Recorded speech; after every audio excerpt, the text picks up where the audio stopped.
Praise the Lord. We greet you all in the very precious name of our Lord and Savior Jesus Christ. प्रभु यीशु मसीह के नाम से आप सबों को विशेष अभिनंदन। परमेश्वर आपको बहुत आशीष दे। आज हम प्रभु की वचन की ओर अगले कुछ क्षणों पर जाएंगे। कोलोसियों की किताब की ओर देखें। कोलोसियों की किताब 3 अध्याय पहला आयत से लेके 4 पद तक। Book of Colossians chapter 3 verses 1 to 4। अतः जब तुम मसीह के साथ जिलाए गए तो स्वर्गीय वस्तुओं की खोज में रहो, जहाँ मसीह विद्यमान है और परमेश्वर की दाहिनी ओर बैठा है। पृथ्वी पर की नहीं परंतु स्वर्गीय वस्तुओं पर ध्यान लगाओ, क्योंकि तुम तो मर गए और तुम्हारा जीवन मसीह के साथ परमेश्वर में छिपा हुआ है। जब मसीह जो हमारा जीवन है प्रकट होगा, तब तुम भी उसके साथ महिमा सहित प्रकट किए जाओगे। Either you have to be a God-focused person or you have to be a earthly, materialistic focused person. Let us try to understand this scripture. आज हम इस पद को समझने के लिए कोशिश करें। जब पौलुस ने कह रहे हैं कि स्वर्गीय वस्तुओं की खोज में रहो, क्या वो हमको समझाना चाहते हैं? What does really he understand or mean by saying set your hearts on things above? When Paul says that we must seek the things that are above and set our minds on things above, I believe he is referring to God and his kingdom. परमेश्वर और परमेश्वर के राज्य के विषय पर, परमेश्वर के राज्य के विषय पर हम अपने मन को लगाना। It means to seek the will of God. परमेश्वर की इच्छा पर एक व्यक्ति को ध्यान देना है। Setting our minds on things above means to do what is in God's desire. परमेश्वर की इच्छा पर क्या है? जो इटर्निटी के संबंधित है, जो इटर्निटी से संबंधित है या अनंत काल से संबंधित बातों में है। It means developing a heavenly mindset. एक स्वर्गीय विचारधारा की व्यक्ति हम बने। So it refers to God's kingdom and his work in us. It is talking about the will of God in us. It is talking about a perspective of eternity. It is also talking about a heavenly mindset.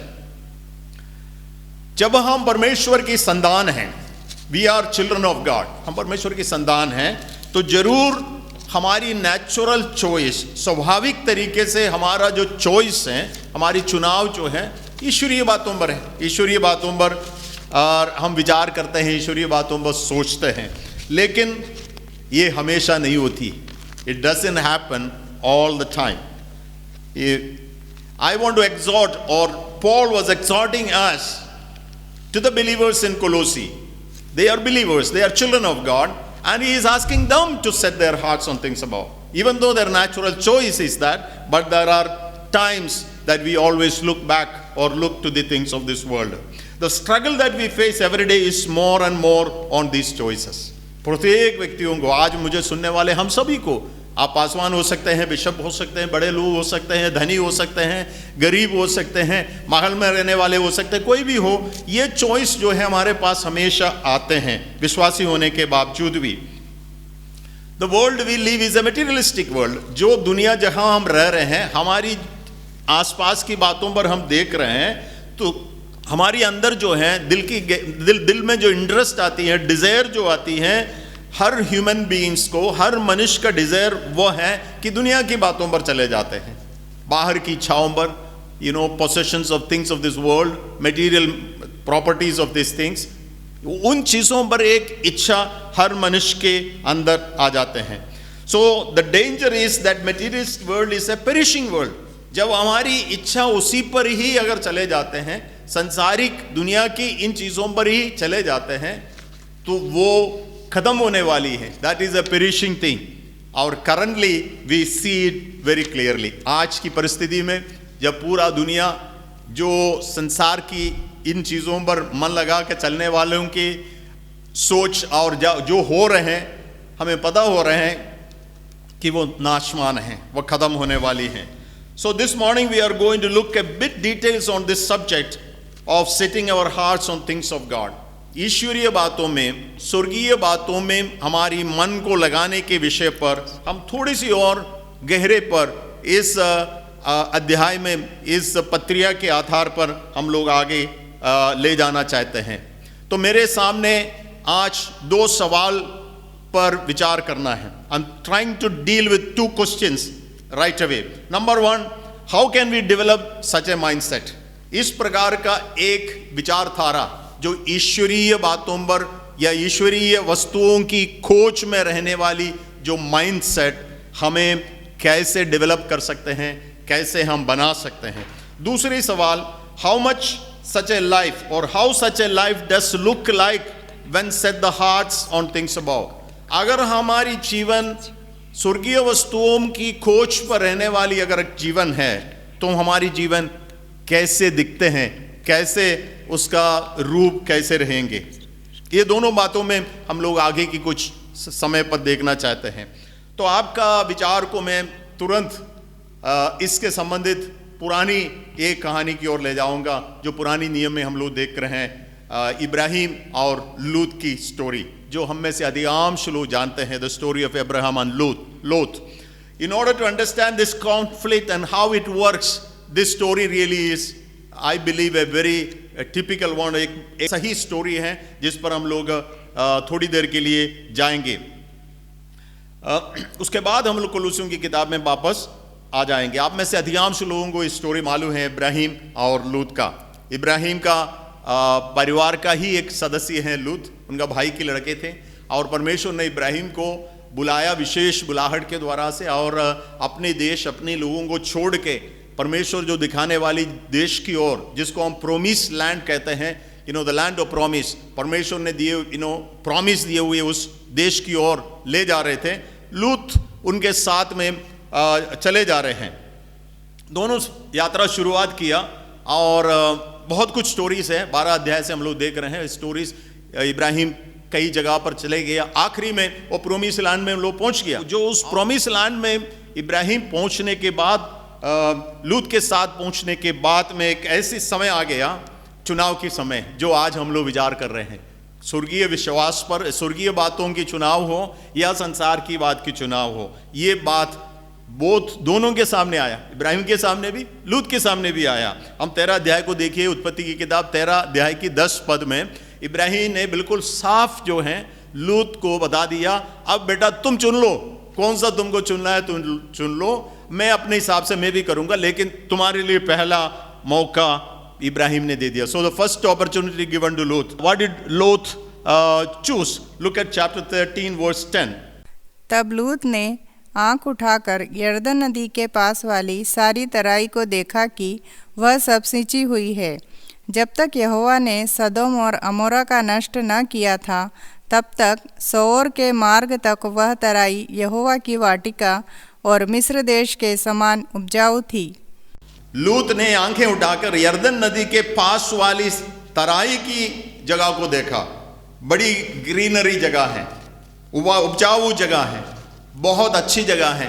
जब चुनाव आ गया तो सामने की बड़ी अच्छी natural choice है। मेरे ख्याल से लूत ने कोई गलती तो नहीं किया था, क्योंकि जब संसारिक दुनिया की बातों पर किसी की आंखें रखना है तो हमेशा अच्छी चीज को चुनो। तो लूत ने तो अच्छी चीज चुना, लेकिन लूत के अंदर वो ईश्वरीय विचार, ईश्वर की सोच, God's plan, God's promises, God's purposes, वो उनके अंदर नहीं था। इसलिए वो संसार की बातों की खोज करने लगा। तो आज हम लोग उस विषय पर बातचीत कर रहे हैं। तो पौलुस जो है कोलोसी की कलीसिया को कह रहे हैं, तुम्हारे सामने चुनाव है, इनमें से तुम चुनो, स्वर्गीय बातों की या ईश्वरीय बातों को चुनो या संसार की बातों को। लूत ने दुनिया की सबसे अच्छी बात को चुनने शुरू किया। इब्राहिम ने क्या चुना है? Verses 14 onwards, chapter 13.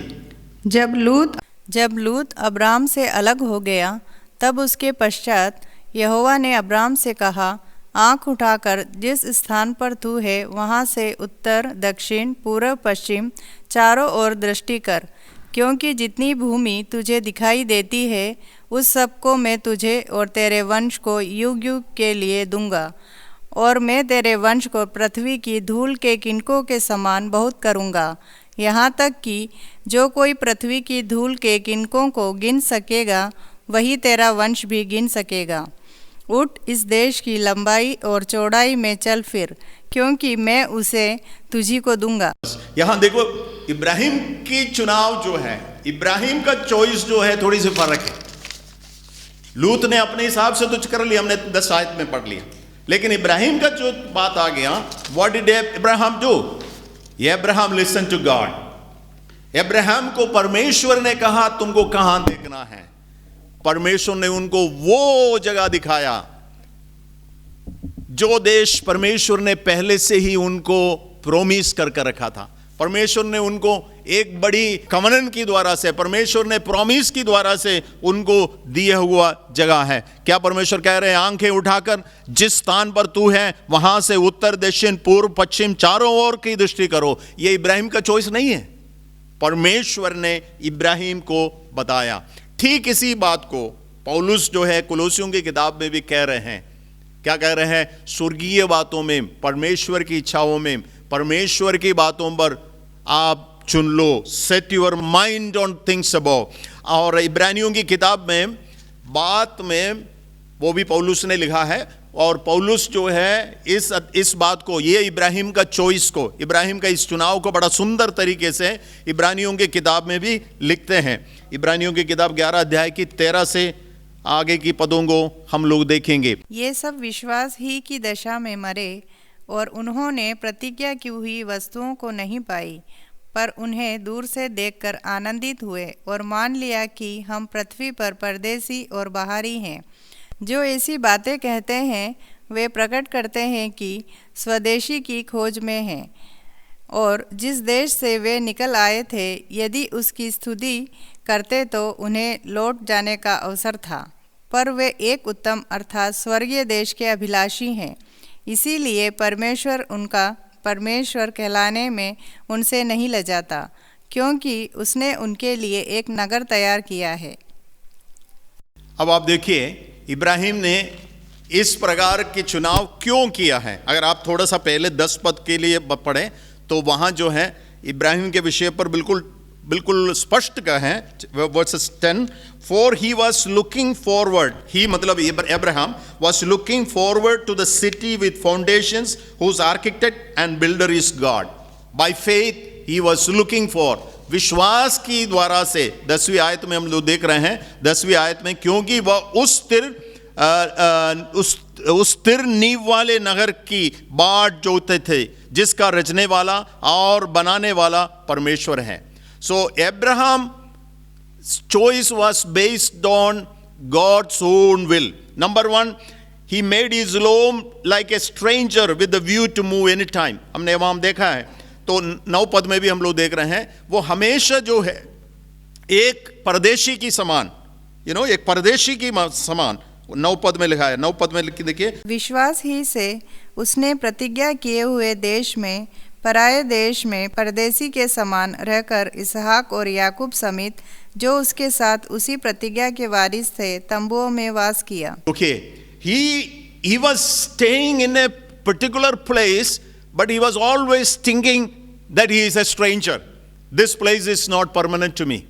हम लोग आज उस विषय पर बातचीत कर रहे हैं, भूलिएगा मत, हम उस विषय पर बातचीत कर रहे हैं जो कोलोसियों में पौलुस कह रहे हैं कि स्वर्गीय वस्तुओं पर ही आप खोज रखो जब आप इस दुनिया में रह रहे हैं। इब्राहिम का उदाहरण लेके हम लोग यहाँ आ रहे हैं। इब्राहिम यहाँ जो है उस प्रतिज्ञा दिए हुए प्रॉमिस लैंड में रहते हुए भी उनका जो सोच जो है, उनका जो विचार है, लूत की समान चारों ओर की जगह पर नहीं था, बल्कि उस नगर की ओर था। उस नगर का जो फाउंडेशन, नींव परमेश्वर ने स्वयं डाला है। He was looking forward to the city which foundations whose architect and builder is God. परमेश्वर स्वयं बनाया हुआ उस शहर की ओर वो हमेशा देखते रहेगा। ये इब्राहिम और लूत के बीच में जो फर्क है। इब्राहिम दूसरों के समान यहाँ जो है केवल इब्राहिम के बारे में ही नहीं बताया और कई लोगों के बारे में यहाँ बताया। और 16 पद में हमने पढ़ा है, 16 पद में पढ़ा, instead they were longing for a better country, A heavenly one. यहाँ जो है संसारिक दुनिया की देशों पर, नगरों को तुलना में स्वर्गीय नगर ईश्वरीय स्थान का तुलना कर रहे हैं। सो इब्राहिम और दूसरे लोग, उनके बेटे इजाक और याकूब और जितने भी पितामहन लोग हैं, ये लोग सब जो हैं उस समय पर रहने वाली सुंदर जगह से ही a better country, a better city की ओर वो देख रहे थे। 16 पद में क्या लिखा है हिंदी में? Instead they were longing for a better country, A heavenly one.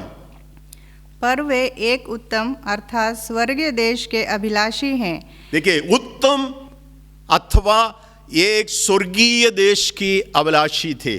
तो परमेश्वर के उस देश की ओर, परमेश्वर के उस स्थान की ओर, उस सिटी की ओर, उस शहर की ओर हमारी आंखें रखना बहुत जरूरी है। ये तब होगा जब हम विश्वास के साथ, इसलिए तो इब्रानी की किताब 11 अध्याय में ये पूरी कहानी को लेके आया।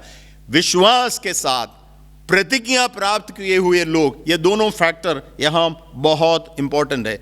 We are also people of promise, हम लोग भी प्रतिज्ञा प्राप्त किए हुए लोग हैं। We are people of promise, we are also people of faith. When we are people of faith, when we are people of promise, then our mind should be set on things above, not on the things above. Even though we are staying in this world, इस दुनिया में रहते हुए भी जैसे इब्राहिम रहते थे, इब्राहिम उस जमीन पर रह रहे थे जहां के लिए परमेश्वर ने उनको लेके गया, लेकिन फिर भी जो है हमेशा उनकी आंखें परमेश्वर की नगर की ओर, परमेश्वर की शहर की ओर, परमेश्वर की सिटी की ओर, सिटी ऑफ गॉड की ओर, जिनका आर्किटेक्ट, जिनका बिल्डर, बनाने वाला परमेश्वर है। मैं आज इस चुनाव के विषय पर बातचीत कर रहे थे। हम उस 2 सवाल मैंने पहले बताया, उसके पहला सवाल की ओर जाएंगे इस दोनों स्टोरी के बैकग्राउंड में रखते हुए। We will keep it in the background and look at this stories. How can we develop such a mindset?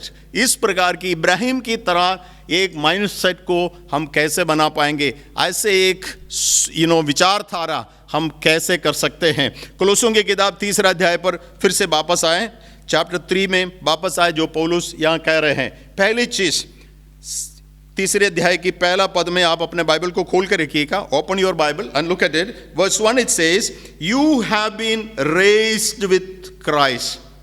कहां से वो शुरुआत कर रहे हैं? पढ़िएगा 3 अध्याय की पहला पद। अतः जब तुम मसीह के साथ जिलाए गए, तुम जब मसीह के साथ जिलाया गया, you have been raised with Christ, you have been raised with Christ, तुम मसीह के साथ जिलाए गए। This is talking about our position in Christ. Who are we? हमारा जो पोजीशन जो है, सही ढंग से हमें एक अंडरस्टैंडिंग होना बहुत जरूरी है। It is so important for us to understand our position. What is our current position? That is what Paul says. He says, since you have been raised with Christ. Last Sunday we celebrated the resurrection of Christ. But remember, the moment you celebrate the resurrection of Christ, remember when we believe in the resurrection of Christ, this is also happening with you. And you have been raised with Christ. हमारी जो current position है, हम मसीह के साथ जिलाए गए लोग हैं। इसका अर्थ ये भी है, we are crucified with Christ. When resurrection happens, it also means we are crucified with Christ. दुनिया की कई चीजों से हम क्रूसीफाई हो गया, दुनिया की कई इच्छाओं से, पाप की इच्छाओं से, बहुत सारे बातों से हमारा क्रूसिफिक्शन हुआ, लेकिन वहां समाप्त नहीं हो रहे हैं। We are raised with Christ. So when we are crucified with Christ, when we are raised with Christ, Ephesians chapter 2 verse 6 में कह रहे हैं, you are then seated with Christ in the heavenly place. 1 minute के लिए आप 2 अध्याय में जाइए, एफिसियों की किताब 2 अध्याय उसकी 6वीं पद। और मसीह यीशु में उसके साथ उठाया और स्वर्गीय स्थानों में उसके साथ बैठाया। It's very important words. कोलोसियों की जैसे ही वो एफिसियों की किताब में भी बता रहे हैं, मसीह यीशु में उसके साथ उठाया या जिलाया और स्वर्गीय स्थानों में उसके साथ बैठाया। You are seated with Christ in the heavenly places. This is talking about joint seating with Christ. We know after the resurrection of Christ, Christ has been exalted and taken into the presence of God. We believe in the ascension of God. प्रभु यीशु मसीह को पुनरुत्थान के बाद परमेश्वर के पास में उठा लिया गया और वो परमेश्वर के साथ प्रभु की उपस्थिति में बैठे हैं। अब प्रभु पौलुस कह रहे हैं you are seated with Christ in the heavenly place. इसका अर्थ है we are jointly sitting with Christ, हम मसीह के साथ में बैठते हैं। So this position, this understanding is very important. आज हम लोग वो बात पर देख रहे हैं, याद रखिए स्वर्गीय बातों पर हमें ध्यान देने के लिए सबसे पहली बात हमें हमारी पोजीशन को समझना बहुत जरूरी है। Where are we seated? We are equally seated with Christ, we are jointly seated with Christ. ये जो हमारी पोजीशन है प्रभु यीशु मसीह के साथ में, इसमें हमारी अथॉरिटी भी है। You know, it talking about authority, it talking about our inheritance, it talking about our triumphant, situation. तो हमारे विजय के विषय पर, हमारे अधिकार के विषय पर, हमारे आदर के विषय पर, ये सारी बातें इस पद में हम लोग देख रहे हैं। So our position in Christ is already accomplished one. ये यहाँ जो दिख रहे हैं, बिठा लिया गया, आने वाली बात नहीं है, अभी की बात है। So it is talking about something happened in the past and it is happening now also and it will continue in the future. पहले हो गया, मसीह जैसे आपने विश्वास किया, मसीह को ग्रहण किया, आज आप विश्वास करते हैं, आपका पोजीशन, आप कौन है, ये बात को याद करा रहे हैं पौलुस यहाँ। आपका पोजीशन जो है मसीह में स्वर्गीय स्थानों में है। दूसरी बात एफेसियों की किताब में देखिएगा, एफेसियों की किताब पहला अध्याय में उसकी 19 और 20 को पढ़िए। वहां हम लोग देख रहे हैं to understand the power that we have, हमारे पास जो सामर्थ्य है इसको हमें समझना बहुत जरूरी है। जब हम उसको समझेगी तब हमारी इच्छाएं, चुनाव की बात जब आएंगे, हम स्वर्गीय बातों पर चुनेंगे, संसार की बातों पर नहीं जाएंगे। What is our power? पहला अध्याय की 19 और 20। और उसकी सामर्थ्य हम में जो विश्वास करते हैं कितनी महान है, उसकी शक्ति के प्रभाव के उस कार्य के अनुसार जो उसने मसीह में किया कि उसको मरे हुओं में से जिलाकर स्वर्गीय स्थानों में अपनी दाहिनी ओर सब प्रकार की प्रधानता और अधिकार और सामर्थ और प्रभुता के और हर एक नाम के ऊपर, जो न केवल इस लोक में पर आने वाले लोक में भी लिया जाएगा, बैठाया। देखिए इस पद को, प्रभु यीशु मसीह को उनको जी उठने के बाद परमेश्वर के सामने एक बड़ी सामर्थ की जगह पर बिठा लिया और हमें भी उन्हीं के साथ बिठाया और उन्हीं के साथ बिठा के प्रधानता, अधिकार और सामर्थ और प्रभुता के ऊपर, हर एक नाम के ऊपर, जो केवल इस लोक का नहीं है, आने वाला लोक के लिए बिठा दिया है। तो जब when we are seated with Christ in this place, all this authority is also given to us. So we need to understand the power that we have. जब हमें मालूम है हमारी पावर, तब हमारे एक्सपीरियंस, प्रतिदिन की बातें, हम क्या करेंगे क्या नहीं करेंगे, ये वाली बात भी वहीं आ जाते हैं। तो फिर हम दूसरे की समान, लूत की समान, संसार की ऐसी बातों के पीछे हम देख के चुनेगा नहीं। When you are already seated up that highly placed position, your position is so exalted. That is what Jesus has given to you. Your power is much higher than any power in this world. Then how can we go and choose the things of this world? तीसरी चीज आप देखिए एफेसियों की किताब दूसरा अध्याय में, अब पढ़िएगा दूसरा अध्याय की 19 पद से, दूसरा अध्याय की 19 पद में देखिए, You are a transformed community. आप जो है साधारण समाज नहीं है, यहां रहने हुए भी आप एक दूसरी समाज है। दूसरी चैप्टर 2 वर्स 19 ऑनवर्ड्स। इसलिए तुम अब विदेशी और मुसाफिर नहीं रहे, परंतु पवित्र लोगों के संगी, स्वदेशी और परमेश्वर के घराने के हो गए, और प्रेरितों और भविष्यवक्ताओं की नींव पर, जिसके कोने का पत्थर मसीह यीशु स्वयं ही है, बनाए गए हो, जिसमें सारी रचनाएं एक साथ मिलकर प्रभु में एक पवित्र मंदिर बनती जाती है, जिसमें तुम भी आत्मा के द्वारा परमेश्वर का निवास स्थान होने के लिए एक साथ बनाए जाते हो। I don't know you understand these words. Please meditate these words a little more detail as you go back home. आज घर में जाके इन वचनों पर थोड़ी सी और मनन करें। आप एक ट्रांसफॉर्म्ड कम्युनिटी, आप एक साधारण समाज की भाग नहीं है। तुम जो है, लिखा है, you are no longer foreigners and strangers, but fellow citizens with God's people, members of his household. You are the temple, the holy temple. You become the dwelling place of God. ये समाज का भाग है, मैं और आप. जब हम स्वर्गीय स्थानों पर सोचने के मतलब आपका स्थान को अभी आप अच्छी से समझना है. You are not an ordinary person. You are not an ordinary group of people. तुम अब विदेशी और मुसाफिर नहीं हैं. पवित्र लोगों के संगी, स्वदेशी और परमेश्वर के घराने के हैं. So what is our position? We are seated with Christ. Very highly exalted place. You have given us a highly exalted power. सब दुनिया की सारी ताकतों के ऊपर पावर आपको दिया. तीसरी बात, you are exalted over every other community. You are a very different community. पवित्र लोगों के संग, स्वदेशी और परमेश्वर के घराने के हो गए हैं. You became the temple of God. परमेश्वर के मंदिर बन गए. परमेश्वर का स्थान आपके ऊपर है. और तीसरी चीज, आप जो हैं परमेश्वर का ड्वेलिंग प्लेस हो गया, परमेश्वर का वासस्थान हो गया. जब हमें इन बातों पर सोचना शुरू करेंगे, हमारी एक्चुअल पोजीशन, हमारे पास क्या अधिकार है, इस पर सोचना शुरू करेंगे, तो मित्रों हम संसार की, दुनिया की मटीरियलिस्टिक वर्ल्ड पर हमारी मन कभी नहीं रखेंगे. हाँ, हम यहाँ रह रहे हैं, ये सब चीज़ें हमें आवश्यकता है, लेकिन लूत की समान हम उसको नहीं चुनेंगे. हम उस प्रतिज्ञा के पीछे जाएंगे, उस प्रॉमिस के पीछे आगे जाएंगे. हम आंख उठा के उस सिटी की ओर हमेशा देख के रहेंगे. We will only look at to the city of God, जिसका फाउंडेशन, जिसका आर्किटेक्ट परमेश्वर है. और चौथी बात, फोर्थ थिंग, फिलिपियों की किताब 3 अध्याय में भी पौलुस इसको कंटिन्यूसली आगे बढ़ा के कह रहे हैं. फिलिपियों की किताब देखिए, चैप्टर 3, 3 अध्याय के 18 पद. क्योंकि बहुत से ऐसी चाल चलते हैं जिनकी चर्चा मैं तुमसे बार बार की है, और अभी भी रो रो कर कहता हूँ कि वे अपनी चाल चलने से मसीह के क्रूस के बैरी हैं. हाँ, पढ़िए आगे. उनका अंत विनाश है, उनका ईश्वर पेट है.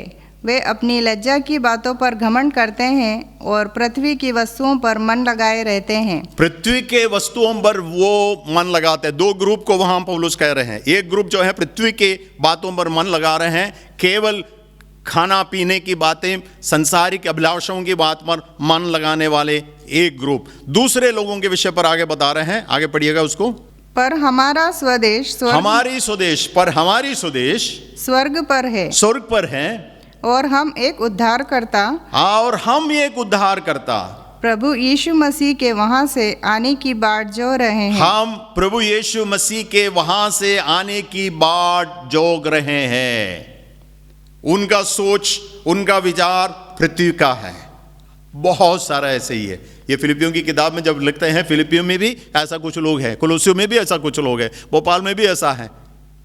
लेकिन हम जो हैं परमेश्वर का संतान, आप और मैं, हमारा सोच क्या है, हम किस पर विचार करके रखें. हम एक उद्धारकर्ता प्रभु यीशु मसीह की वहां से आने का बाट जोग रहे हैं. So when we know that we are the citizens of heaven, लिखा है ना, आप जो हैं कौन है, पर हमारा स्वदेश स्वर्ग पर है. जब आपको मालूम है कि आपका परमानेंट, दुनिया में 70-80 ईयर्स आप यहाँ का सिटीजन जरूर हैं, 70-80 ईयर्स की है, लेकिन परमानेंट सिटीजनशिप, हमेशा की सिटीजनशिप, आप कौन सा चुनेंगे? इस संसार की छोटी सी समय के लिए, थोड़ी सी समय की बातों के लिए चुनेंगे, या परमानेंट वालों के लिए? तो परमेश्वर की वचन में लिखा है, हम उस स्वर्ग की हैं, हमारा स्वदेश स्वर्ग का है, और हम एक उद्धारकर्ता प्रभु यीशु मसीह वहां से आने के लिए बाट जोग रहे हैं. अगर हमारा सोच वही है तो हम स्वर्गीय वस्तुओं पर सोचेंगे. If your permanent citizenship is heaven, that is where you will always desire. आपकी मन जो है वहां की ओर लगा रहेंगे. तो 4 बातें मैंने आज आपको पहले से बताया. इन 4 कारणों से मेरा मन जो है हमेशा स्वर्ग में रहेंगे, दुनिया में नहीं रहेंगे. My position, we know my current position, I am seated with Christ. My current power, हमारे पास जो मिला हुआ आज की सामर्थ, में किस समाज का भाग है. और चौथी बात, हम जो हैं फ्यूचर की ओर भी देख रहे हैं, जहां से प्रभु यीशु मसीह आएंगे। जब मेरे दिमाग में, मेरे मन के अंदर ये जो सच्चाई, सत्य जो है बने रहेंगे, तो I will always set my mind on things about, दुनिया की बातों पर नहीं रहेंगे। और मैं ऐसा एक व्यक्ति बन गया। How does it look like? कोलोसियों में पौलुस इस पर दिखा रहे हैं, if you are a person like that, how would you look like? आप कैसे दिखेगी? कोलोसियों में फिर से वापस आइए, तीसरे अध्याय में आप फिर से आइएगा, उसका तीसरा पद देखिए। क्योंकि तुम तो मर गए, हाँ। और तुम्हारा जीवन मसीह के साथ परमेश्वर में छिपा हुआ है। Your life will look like you are hidden in Christ. हम मसीह में छिपे हुए एक व्यक्ति की समान रहेंगे। We should live in a way that is appropriate for those who live and move and have their being in Him. हम मसीह में बने रहने वाले व्यक्ति रहेंगे। मुझे नहीं देख रहे हैं, मेरे संसारिक बातों पर नहीं है। Even though we always try to express ourselves as a human, as my status, my position, my desires, मरिया की इन तमाम बातों को सामने दिखाना मैं चाहता हूँ।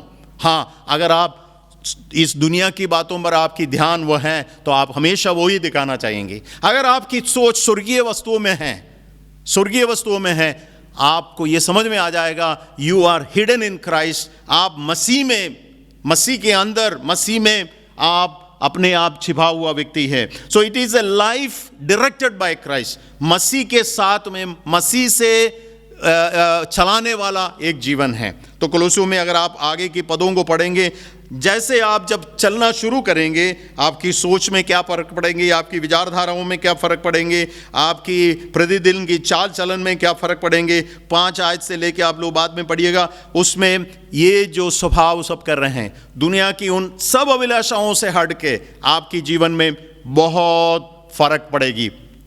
पुरानी स्टोरी इब्राहिम और लूत में भी हम लोग इस बात को देख रहे हैं। इब्राहिम का जीवन कैसे था? पूरी तौर से परमेश्वर के उस प्रतिज्ञा के अधीन में, परमेश्वर की वायदा के अधीन में रह के एक जिंदगी।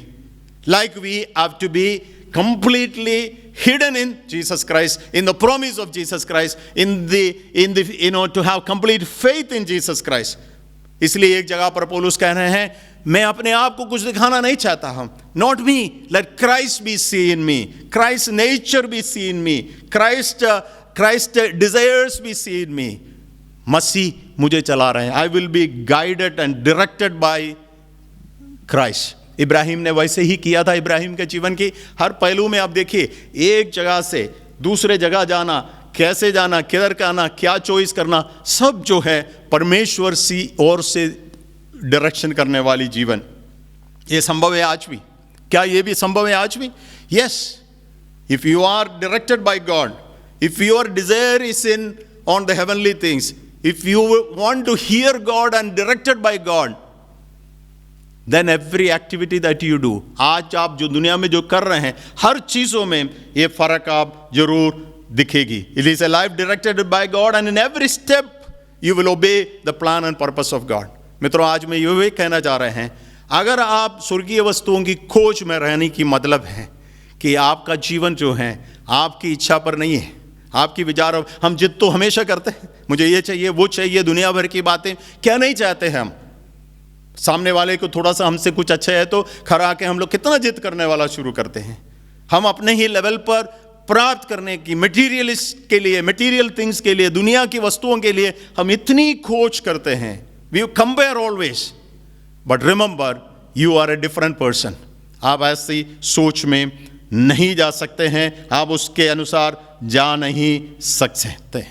अगर हम परमेश्वर की इच्छा पर जाने वाला व्यक्ति हैं तो हमारा जीवन स्थिर रहेंगे। प्रभु यीशु मसीह ने कई दृष्टांत बताया। सबसे इंपॉर्टेंट दृष्टांत आप में से कईयों को मालूम है, आपका जीवन उस घर के समान रहे जो जिसका नींव जो है बहुत अच्छे पत्थर पर, रोक में बना हुआ, पत्थर में बना हुआ एक घर के समान आपका जीवन रहे, बालू पर रखा हुआ जैसे नहीं, रेत पर बनाया हुआ जीवन नहीं। ये 2 एग्जाम्पल उन्होंने बताया। आंधी आ जाते हैं, तूफान आ जाते हैं। So life is full of struggles, challenges, ये प्रतिदिन आ जाएगा। लेकिन इस संसार में हम लोग जब रहते हैं, स्थायी और परमानेंट विश्वास जो है परमेश्वर पर बने रखे, इस दुनिया की चीजों में नहीं है। तो इसलिए कहते हैं रोमियो की किताब 12 अध्याय की 2 पद में भी कहते हैं, do not confirm to the pattern of this world. इस दुनिया की बातों पर, रोमियो की किताब देखिए, रोमियो की किताब 12 अध्याय की 2 पद, रोमी 12 का 2, therefore brothers and sisters, offer your bodies as a living sacrifice. Then in verse 2, do not conform to the pattern of this world. Do not conform to the pattern of the world, but be transformed by the renewing of your mind. दूसरा पद देखिए, इस संसार के सदृश न बनो। इस संसार की, अच्छी से समझिए उसको, इस संसार की सदृश न रहे। That is where our problem, that is where we are, we are struggling. बहुत सारे हमारे challenges जो है इस competition में है। इस संसार की सदृश में, संसार की चॉइस में हम चले जाते हैं। लूत ने वही किया। He chose the greenery. That is where our desire always. Abraham asked God, where do I have to go? What do I have to do? परमेश्वर ने उनको बताया, उस नगर की ओर तुम देखो जिसका बनाने वाला परमेश्वर स्वयं है। इब्रानियों की किताब में परमेश्वर के वचन जो हैं पौलुस की द्वारा से हमको भी वही कह रहे हैं, do not go after the pattern but look forward. आज सुबह जो है मित्रों, संसार भर में बहुत कठिन परिस्थिति में से जा रहे हैं। हमें नहीं मालूम कल क्या होने वाला है, कैसे क्या चीजें होगा, लेकिन आज परमेश्वर के वचन आपसे कह रहे हैं, not on the earthly things. Don't put your trust, don't put your interest, but put your interest, put your mind, put your heart on the things above. कोलोसियों की किताब 2 अध्याय में पौलुस कह रहे हैं, अगर आप ऐसा व्यक्ति हैं तो आप कैसे दिखेगी। 2 अध्याय की 20, जबकि तुम मसीह के साथ संसार की आदि शिक्षा की ओर से मर गए हो, हाँ, तो फिर क्यों उनके समान जो संसार के हैं जीवन बिताते हो।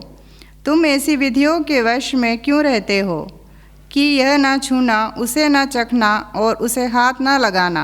हाँ। ये सब वस्तुएं काम में लाते लाते नष्ट हो जाएंगी, क्योंकि ये मनुष्यों की आज्ञा और शिक्षाओं के अनुसार है। ठीक है, 20 पद में लिखा, अंग्रेजी में लिखा है, since you died with Christ to the elemental spiritual forces of this world. Spiritual forces of this, वही शब्द से इस्तेमाल किया है, तुम उन ताकतों से मर गया। It is not these spiritual forces that are ruling over you.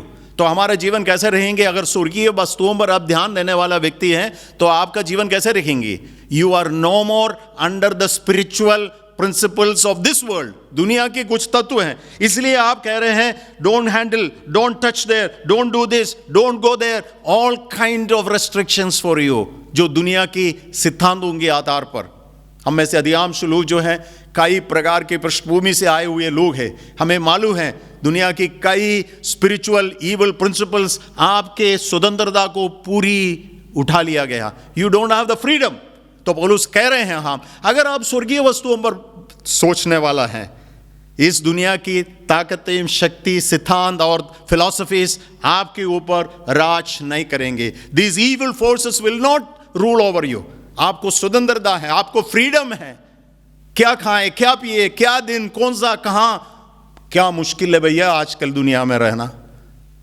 आप कई जगह पर कई चीजें करना चाहें तो भी दूसरे लोग आपको नहीं छोड़ेंगे, तो आपके पास स्वतंत्रता नहीं है। You are in a spiritually evil world में आप रह रहे हैं। तो यहां जो कह रहे हैं, अगर ऐसी दुनिया पर रह रहे हैं, अगर केवल उसी को ही आप चूज करने लगा, you will be under that kind of A slavery. लेकिन आपको जो है स्वर्गीय वस्तुओं पर सोचना है, तो इसी से आपको पूरी स्वतंत्रता मिलेगा। So your life will be a life of freedom. पहले चीज हमने देखा, you are no more under the pattern of this world, you are hidden in Christ. मसीह की स्वभाव के अधीन में आप रहने वाला है। दूसरी चीज हमने देखा, आप इस स्पिरिचुअल फोर्सेस के अधीन में, स्पिरिचुअल सिद्धांतों के अधीन में, दुनिया के सिद्धांतों के अधीन में आप नहीं रह रहे हैं, इसलिए आपको स्वतंत्रता वाली जीवन है। और तीसरा चीज कोलोसी 3:15 देखिए, कोलोसी 3:15, let the peace of Christ rule in your hearts, since as members of one body you are called to peace and be thankful। 15 पद पढ़िए।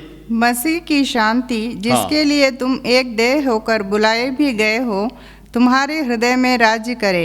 Your life will become a life of peace। तीसरी चीज है, कैसे रहेंगे आपका जीवन? शांति से भरे हुए जीवन है। ये जो शब्द आज बोलने का नहीं है, मनुष्य के अधिकांश लोगों से दुनिया से शांति चले गया। हर व्यक्तियों के अंदर आज वही सोच है, क्या होने वाला है। Fear gripped in our heart, राज्यों में, देशों में, leaders of our country, everywhere you see that fear. लेकिन परमेश्वर का वचन कह रहे हैं, आप अगर स्वर्गीय वस्तुओं पर ध्यान रहने वाला है, you think you are a citizen of the heaven, आपकी स्वदेश वह सोच के, इधर की टेम्पररी समझ कर परमानेंट की ओर चलने वाला एक व्यक्ति है, इस संसार का डर आपके ऊपर वास नहीं करेंगे। आपके ऊपर मसीह का शांति आएगा। The peace of Christ will come upon you. John chapter 14 verse 27 में प्रभु यीशु मसीह ने कहा, I leave my peace with you, Christ peace dwell in us. 14:27 में लिखा है, मसीह का शांति वो हमें दे दिया है। मित्रों, अगर स्वर्गीय वस्तुओं पर ध्यान रहने वाला व्यक्ति, heaven is what our desire, our mindset heavenly है, दुनिया की नहीं है, then you are a person with peace. And you being a person with peace, your family, आप जिस कम्युनिटी में हैं, जिस देश में हैं, जिस लोगों से संपर्क में हैं, सब में वो शांति रहेंगे। दुनिया में कैसे भी कितने भी बात हो। रिमेंबर, यीशु मसीह जब चलते थे चेलों के साथ में, जब कितनी कठिन परिस्थिति से वो चले जा रहे थे, कई बार जब वो नाव पे चले जा रहे थे, इतनी बड़ी आंधी आ गया।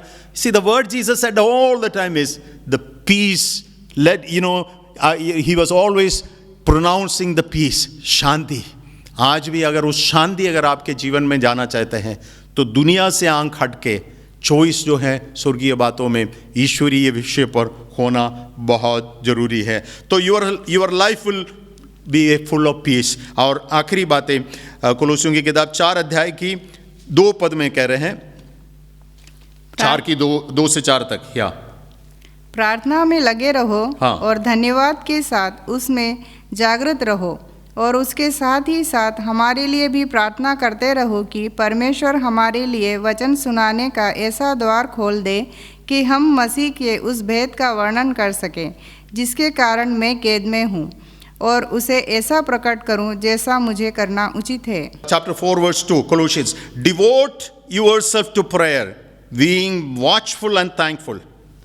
ये जो जिंदगी आप मैं कह रहा हूँ उनके विषय पर कह रहे हैं जो स्वर्गीय वस्तुओं पर ध्यान देने वालों के विषय पर। How does their life look like? उनका जीवन कैसे लगेंगे? Their life is full of prayer and thanksgiving. यहाँ लिखा है a life full of prayer and thanksgiving. This is talking about devote to prayer. ऐसा नहीं है कि prayer like an event, prayer कभी एक बार कर लेते हैं, हफ्ते में एक बार कर लेते हैं, चलो प्रेयर मीटिंग में आ जाओ, 15 मिनट कर लिए। That is not what Paul talking about. Original language में उसने लिखा, अगर आप अच्छी से पढ़िए, it is talking about a permanent kind of lifestyle in thanking God for every situation, in praying for every need. He talks about several kinds of needs there. कई प्रकार की नीड्स कह रहे हैं। ये ऐसी समय है मित्रों, यही चीज हमको करना है। If you are a person and your mindset is of heaven, if your desire is of heaven, and if you are looking for heavenly things, this is the kind of life we will do all the time. First Thessalonians, पहला Thessalonians 5 की 17 में बोला, pray without ceasing, बिना रोक, continuously pray करो, pray without ceasing, प्रार्थना में बने रहो, प्रार्थना करते रहो। What does that really mean? Prayer is nothing but your relationship with God. You are talking with God. So we are talking about this morning time. हम उस विषय पर बातचीत कर रहे हैं कि आज मैं मसीह में जिलाया हुआ एक व्यक्ति है, मसीह में मेरी रिजरेक्शन हुआ। आई am seated with Christ, I have receive the power of God. ये सुप्रीम और सुपर पावर हमें मिला हुआ व्यक्ति है। हम जो है स्वर्गीय वस्तुओं पर वहां से मसीह आ रहे हैं, उसी के लिए ध्यान रखने वाला एक व्यक्ति है। That is my position. I know it. See, I know about my future. I know about my present situation. I know my power. If I know all these things, what kind of a life would be? My desire is always on the things above. अगर मेरा इच्छा परमेश्वर की उस स्थान की ओर है, this is the kind of life I will bear. I will live a life hidden in Christ. लोग मसीह को देखेंगे, मुझे नहीं। मसीह की स्वभाव मेरे जीवन में देखेंगे, मेरी चाल चलन में देखेंगे। मैं बिना डरते हुए मसीह की शांति मेरे अंदर हमेशा बने रहेंगे। प्रार्थना में बने रहने वाला एक व्यक्ति में रहेंगे, और मैं इस संसार की ताकतों के ऊपर जय लेते हुए एक विक्टोरियस लाइफ करने वाला व्यक्ति बने रहेंगे। आखिरी में 2 कुरिन्थियों की किताब से एक पद पढ़ के मैं यहाँ समाप्त करना चाह रहा हूँ।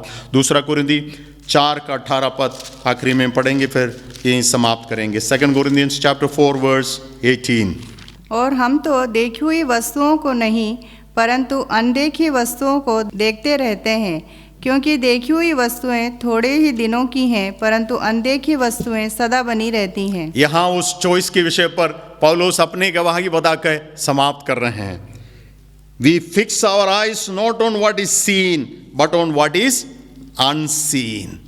देखी हुई बातों में नहीं, हमारी प्रॉब्लम तो वही है। देखी हुई बातों पर लूत देखते रहा, देखी हुई बातों पर उन्होंने चॉइस किया। मेरे और आपका भी समस्या वही है। We always think about it, we think about our children. See it's all about things around. Fix their eyes not on what is seen but what is unseen. Unseen is what is in the heavenly, what is it there, the city of God. मित्रों, आज उस नगर की ओर हमारी आंखें देखी, वो एक वास्तविकता है। वहीं से हमारा परमेश्वर प्रभु यीशु मसीह वापस आएंगे। हालेलुया, वही परमानेंट है। इसलिए हमें आज की परिस्थिति से हो, दुनिया को क्या होने वाला है आसपास में, क्या उसी से हम चिंतित ना रहें। Since we are part of this world, इस संसार की भाग लेने से हमारी कर्तव्य को, हमारी जिम्मेदारी को हम पूरा करेंगे। You are people of peace. आप शांति का संदेश देने वाला लोग रहेंगे। अगर आप मसीह की इच्छा के अनुसार चलने वाला व्यक्ति है तो पहला यूहन्ना 2 की 16 और 17 में बोला, those who do the will of God will stay, those who do the will of God will stay. वो बने रहेंगे, हिलेगा नहीं। तो परमेश्वर आपके लिए और आपके परिवार के लिए ये अनुभव दे जब हम प्रतिदिन स्वर्गीय वस्तुओं पर अपना ध्यान रख के जिंदगी को आगे बिताने। Let us choose the right thing, let us not choose like लूत ने चूज किया है। लूत ने क्या चूज किया है? संसार की बात। और उसके बाद हमें मालूम है आखिरी में उसने क्या किया है, क्या उस सोदोम और गोमोरा के लिए क्या हुआ है, हमें मालूम है। 14 और 18 अध्याय में अगर आप बाद में पढ़ेगा तो उत्पत्ति की किताब 14 और 18 में है। बहुत कठिन परिस्थिति हुआ है। लूत वहीं से भागना पड़ा, छोड़ के जाना पड़ा। जिस पर आप सोच रहे आपकी भरोसा, जिस पर आप सोच रहे हैं कि अच्छा है, जिस पर आप सोच रहे हैं मेरे लिए एक बेटर है, हाँ ये बेटर नहीं है आपके लिए। Better is something that God has ordained for you. परमेश्वर ने आपको प्रतिज्ञा दिया हुआ चीज अच्छा है। परमेश्वर ने आपके लिए दिया हुआ चीज विश्वास के साथ अनदेखी उस वस्तुओं पर हमारी आंखों को रखें। आइए हम लोग अपने आंखों को बंद करें, अपने अपने जगह पर प्रार्थना में थोड़ी सी समय बिताएं। Let us not worry about the things of this world. What will happen to you? What will happen to my property? What will happen to my bank? What will happen to balance? What will happen to my children? Their future education? ये सारी बातों को एक side पर रखें। Set your mind on things above. दुनिया की बातों में नहीं, स्वर्गीय वस्तुओं पर अपनी मन लगाओ। परमेश्वर आपके लिए एक बहुत बड़ा काम किया है। He has called you. You are part of the great plan of God. परमेश्वर की उस बड़ी योजना का भाग है आप, उसमें कभी गलत नहीं होगा। You are seated with Jesus Christ in the heavenly realms. That is where Christ is going to come again. Look forward to that city, that place whose foundation and whose architect is Christ himself and God himself. परमेश्वर आपको बहुत आशीष दे।